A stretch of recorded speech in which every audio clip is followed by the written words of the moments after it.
Praise the Lord. കാൽവറിയിൽ അവസാനത്തെ തുള്ളി രക്തം വരെയും മനുഷ്യവർഗത്തിന് വേണ്ടി ഒഴുക്കി തൻ്റെ ജനത്തെ വീണ്ടെടുത്ത അരുമരക്ഷകനാകുന്ന യേശു ക്രിസ്തുവിൻ്റെ നാമത്തിൽ എന്നെ ശ്രദ്ധിക്കുന്ന എല്ലാവർക്കും എൻ്റെ സ്നേഹവന്ദനം ഈ അവസരത്തിൽ അറിയിക്കുന്നു. ഈ സമയം എങ്ങനെ അവിശ്വാസത്തെ നമുക്ക് അതിജീവിക്കുവാൻ കഴിയുമെന്നതിനെക്കുറിച്ച് ചില ചിന്തകൾ ദൈവസന്നിധിയിൽ പങ്കുവയ്ക്കുവാൻ ആഗ്രഹിക്കുന്നു. How to overcome unbelief. അവിശ്വാസത്തെ എങ്ങനെ അതിജീവിക്കുവാൻ കഴിയും? വിശ്വാസവും അവിശ്വാസവും ആത്മിക ലോകത്തും ഭൗതിക ലോകത്തും വലിയ പ്രാധാന്യം ഉള്ള വിഷയമാണ്.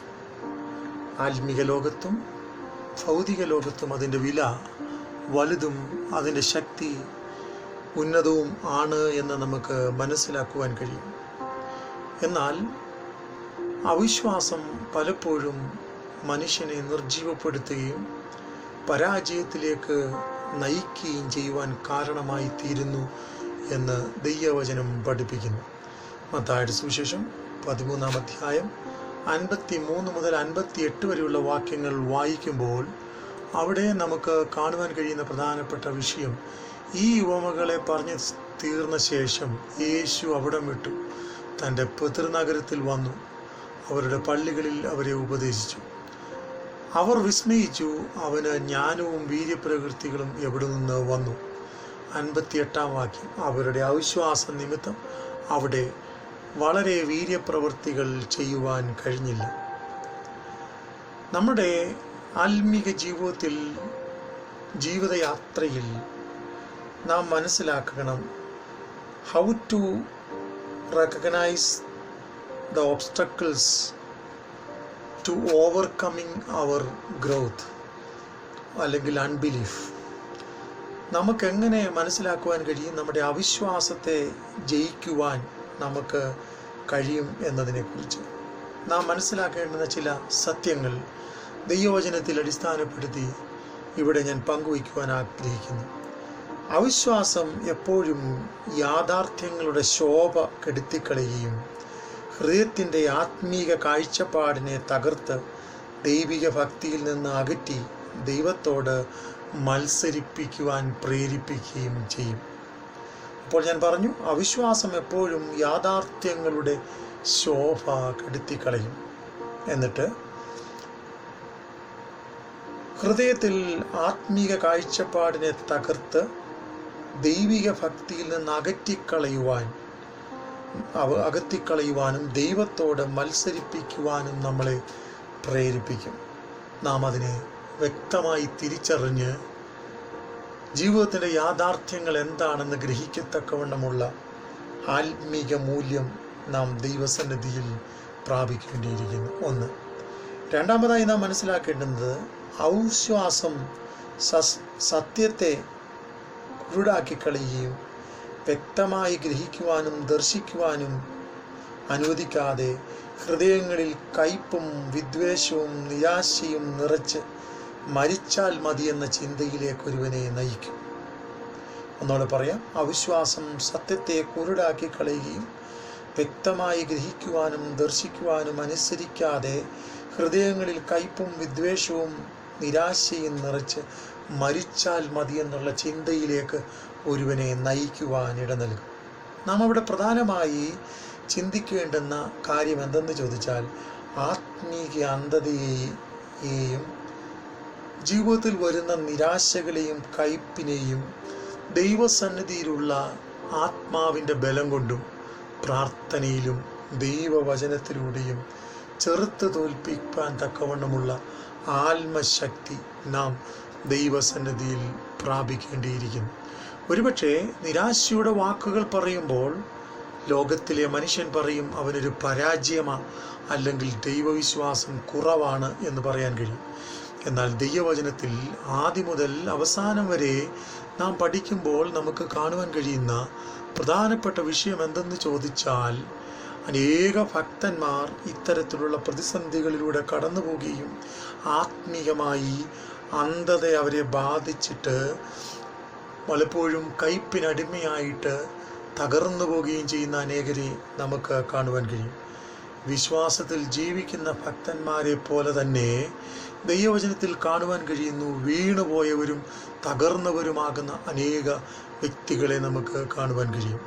ജീവിതയാത്രയിലെ പ്രതിസന്ധികളുടെ നടുവിൽ പിടിച്ചു നിൽക്കുവാൻ കഴിയാത്തതുകൊണ്ട് അവർ തകർന്നു വീഴുന്നു എന്ന് ദൈവവചനത്തിൽ നിന്ന് നമുക്ക് മനസ്സിലാക്കുവാൻ കഴിയും. മൂന്നാമതായി, അവിശ്വാസം ഹൃദയത്തെ കഠിനപ്പെടുത്തുകയും മറ്റുള്ളവരെ ശ്രദ്ധിപ്പിക്കുവാൻ തക്കവണ്ണം പ്രേരിപ്പിക്കുകയും ചെയ്യും. അപ്പോൾ നാം മറ്റുള്ളവരെ ശ്രദ്ധിക്കുമ്പോൾ നമ്മുടെ മനസ്സിൽ കടന്നു വരുന്ന വികാരം എന്തെന്ന് ചോദിച്ചാൽ, മറ്റുള്ളവർ നമ്മളുടെ മുമ്പിൽ നിസാരന്മാരാണെന്ന് തോന്നത്തക്കവണ്ണമുള്ള ചിന്തകൾ നമുക്ക് കടന്നു വരും. ഇതിൻ്റെ പ്രാധാന്യം നാം മനസ്സിലാക്കി അവിശ്വാസമുള്ള കഠിന ഹൃദയത്തെ നീക്കി ആത്മിക ജീവിതത്തിനും ഭൗതിക ജീവിതത്തിൻ്റെയും അഭിവൃദ്ധിക്ക് കോട്ടം വരുത്തുന്ന ഹൃദയത്തിൻ്റെ കാഠിന്യവും പിന്മാറ്റത്തിൽ നിന്ന് നാം ഒഴിഞ്ഞു മാറി മറ്റുള്ളവരെ നോക്കുന്നതിൽ നിന്ന് ശ്രദ്ധ തിരിച്ച് ക്രിസ്തുവിലാകണം നമ്മുടെ ലക്ഷ്യം എന്ന് നാം മനസ്സിലാക്കേണ്ടിയിരിക്കുന്നു. ഇവിടെ നമുക്ക് കാണാൻ കഴിയുന്നത് യേശുവിൻ്റെ അത്ഭുത ക്രിയകൾ തൻ്റെ പിതൃനഗരത്തിൽ നടക്കുവാൻ കഴിയാതെ പോയതിന്, അധികം നടക്കാൻ കഴിയാതെ പോയതിൻ്റെ പ്രധാന കാരണം അവനെ ശ്രദ്ധിക്കുന്നവർ അവൻ്റെ കുടുംബത്തെയും സഹോദരങ്ങളെയും അവനോട് ബന്ധപ്പെട്ടവരെയും ശ്രദ്ധിച്ചത് നിമിത്തം അവിടെ ദൈവപ്രവർത്തികൾ നടക്കാതെ പോയി എന്ന് നമുക്ക് കാണുവാൻ കഴിയുന്നു. വീണ്ടും നാലാമതായി ഞാനിവിടെ പറയാൻ ആഗ്രഹിക്കുന്ന കാര്യം, അവിശ്വാസം ദൈവിക അനുഗ്രഹങ്ങളെ തടയും, ജീവിതത്തിൻ്റെ പ്രതീക്ഷയും ശോഭയും കെടുത്തിക്കളയും. 58-ാം വാക്യം വായിക്കുമ്പോൾ അവിടെ നമുക്ക് കാണുവാൻ കഴിയുന്നത്, അവരുടെ അവിശ്വാസ നിമിത്തം അവിടെ വളരെ വീര്യപ്രവൃത്തികളെ ചെയ്യുവാൻ കഴിഞ്ഞില്ല. ഇന്ന് എന്നെ ശ്രദ്ധിക്കുന്ന വ്യക്തികളെ, സഹോദരങ്ങളെ, എനിക്ക് പറയാനുള്ള ഏറ്റവും പ്രധാനപ്പെട്ട ഒരു വിഷയം എന്തെന്ന് ചോദിച്ചാൽ, ഇന്ന് ശത്രു ആത്മീക ലോകത്തെയും ഭൗതിക ലോകത്തെയും ഒരുപോലെ മുതലെടുക്കുന്ന ഒരു പ്രധാനപ്പെട്ട വിഷയമാണ് അവിശ്വാസം എന്നത്. ആയതിനാൽ അവിശ്വാസം എന്ന ദുഷ്ടതയെ ഈ ദിവസങ്ങളിൽ നമ്മളിൽ നിന്നും മാറ്റി ഹൃദയത്തിൻ്റെ കഠിനതയും ദുഷ്ടഹൃദയവും അതുപോലെ തന്നെ മറ്റുള്ളവരെ വിധിപ്പാനുള്ള ചിന്താഗതിയും മാത്രമല്ല ദൈവിക സത്യങ്ങളെ കുരുടാക്കി കളയത്തക്കവണ്ണമുള്ള ചിന്തകളും പ്രാർത്ഥിക്കുകയും ദൈവസന്നിധിയിൽ സമർപ്പിക്കുകയും ദൈവസന്നിധിയിൽ ദൈവവചനം വായിക്കേണ്ടുന്ന വണ്ണം വായിക്കുകയും ചെയ്യുവാൻ കഴിയാതെ നമ്മുടെ ഹൃദയം കഠിനമാകുന്ന അവസ്ഥയിൽ ആരെങ്കിലും എന്നെ ശ്രദ്ധിക്കുന്നെങ്കിൽ അതേ അവിശ്വാസത്തിൻ്റെ പ്രവൃത്തികൾ നമ്മളിൽ വർദ്ധിച്ചു വരുന്നു എന്ന് മനസ്സിലാക്കിക്കൊണ്ട് ഈ ദിവസങ്ങളിൽ അതിനെ ചെറുത്ത് തോൽപ്പിക്കാനുള്ള ആത്മാവിൻ്റെ ധൈര്യവും പരിശുദ്ധാത്മാവിൻ്റെ ശക്തിയും ദൈവവചനത്തിൻ്റെ പ്രത്യേകമാകുന്ന ഉൾക്കാഴ്ചയും ദൈവസന്നിധിയിൽ നാം പ്രാപിക്കേണ്ടുന്നത് വളരെ വ്യക്തമായ ആവശ്യമുള്ള കാര്യമാണ്.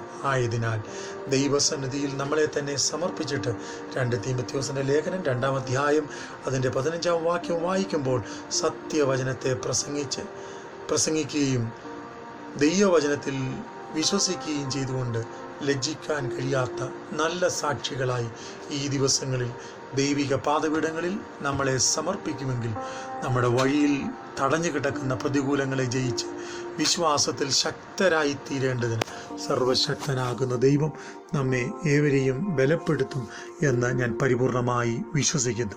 ആയതിനാൽ ദൈവസന്നിധിയിൽ നമ്മളെ തന്നെ സമർപ്പിക്കാം. അവിശ്വാസമുള്ള ദുഷ്ടഹൃദയം, അവിശ്വാസമുള്ള കാഠിന്യമുള്ള ഹൃദയം, അവിശ്വാസമുള്ള മറ്റുള്ളവരെ ശ്രദ്ധിക്കുന്ന ചിന്താഗതികൾ നമുക്ക് മാറ്റാം. അത് നമ്മുടെ ജീവിതത്തിൽ അനുഗ്രഹത്തിന് തടസ്സമാണെന്ന് ഗ്രഹിക്കാം. ദൈവം ഏവരെയും സഹായിക്കട്ടെ. സ്വർഗീയ പിതാവേ, ഞങ്ങളുടെ ജീവിതത്തിൽ ആത്മീയ അഭിവൃദ്ധിക്കും ഭൗതിക വളർച്ചയ്ക്കും വിഘാതമായി വരുന്ന എല്ലാ തടസ്സങ്ങളെയും വിശ്വാസത്താൽ ചെറുത്ത് തോൽപ്പിപ്പാൻ ആവശ്യമായ ആത്മീക അധികാരവും ദൈവിക ശക്തിയും ആത്മീക കൃപയും ഈ ദിവസങ്ങളിൽ സ്വർഗത്തിലെ ദൈവം വേണ്ടും പോലെ ഞങ്ങളിൽ പകർന്ന് ഞങ്ങളെ ബലപ്പെടുത്തുകയും ശക്തീകരിക്കുകയും ചെയ്യുവാൻ ദൈവനാമത്തിൽ ഞങ്ങൾ കൽപ്പിച്ച് പ്രാർത്ഥിക്കുന്നു. ദൈവമേ, അങ്ങയുടെ പരിശുദ്ധാത്മാവിൻ്റെ അനുഗ്രഹം ഞങ്ങളുടെ മേൽ പകർന്നങ്ങ് ഞങ്ങളെ ബലപ്പെടുത്തണം. ദൈവകരങ്ങളിൽ ഏൽപ്പിക്കുന്നു. യേശുവിൻ നാമത്തിൽ തന്നെ. ആമേൻ, ആമേൻ.